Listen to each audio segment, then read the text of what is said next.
Simli dam असांजी सद पूरी थी। हीअ असांजे मुंहिंजे खाॿे जेको आहे कुल्हे ते मरीअ ऐं साॼे कुल्हे ते रहो इस्लामाबाद आहे।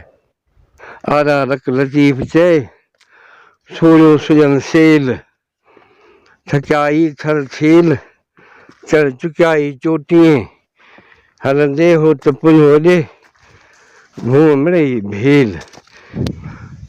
हाणे पहुची वियासीं सिमली डैम ते ऐं पहाड़नि परियां हा झील में नहाने की शख्स बना है।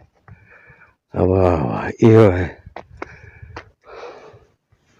सिमली डैम।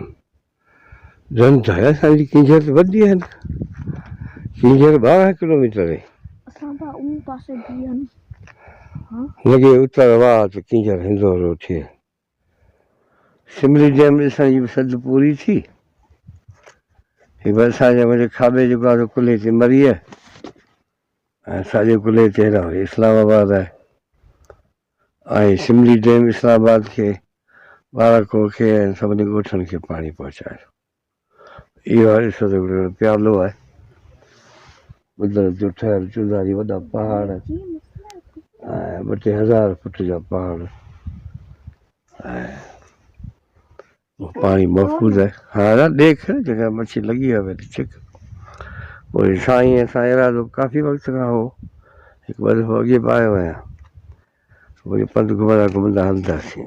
पंधु कपल आहे हा पंधु 11 खनि किलोमीटर आहे।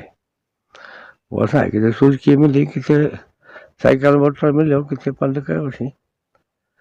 हाणे वापसि वञण जो इरादो कयो अथऊं। साईं मच्छी लॻी कोन्हे साईं खे चवे थो त मच्छी खां सवाइ कीअं हलूं चइबो आहे वरी पोइ अचिणो आहे वरी ॿिए वारे ईंदासीं पोइ वरी इजाज़त वठी पोइ मच्छी मारींदासीं। हुन खां पोइ ठीकु आहे बाबा ऐं तयारी करो हलो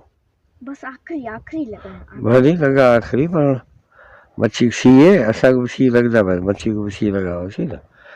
इहा जेको आहे वीचारी वञी तले जो लुक पई हुअसीं पहाड़ियुनि जे खॾनि जे हुअसीं ऐं इस्पागल पास पहुची हरू भरू जेको आहे पोइ एॾा साईं चए थो आख़िरी कोशिशि सिमली डैम खां मोकिलायूं पिया। हाणे हू जेको रस्तो जितां आयासीं उहो हिते अमरान जो इलाही परे आहे। हितां ई पहाड़ तां चढ़ो ऐं परियां रस्तो ईंदो उहो तव्हांखे इलाही अॻिते वठी वेंदो।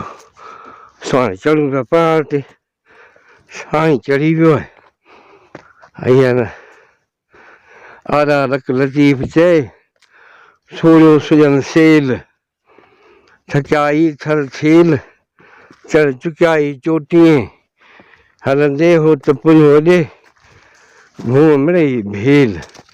हीअ सॼी ॾिसो रस्तो छा आहे हीअ झंग आहे चौधारी ऐं रस्तो अॻियां सुर्ग मज़ा आयासीं हीअ परियां पको रस्तो ईंदो। हाणे असीं बि इहो जेको आहे वठो वञूं हाणे ही मथे पिया चढ़ूं किथे किथे छित हाणे इहो हेठि केतिरो आहे ऐं हाणे इन जो असीं रस्तो आहे 2-2.5 फुट इहो साईं पियो हले।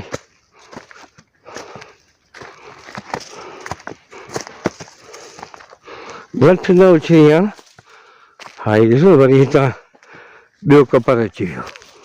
इहे थोरी थोरी जबल जो पार सिधो न थींदो आहे जबल जो रस्तो सिधो हाणे हेॾा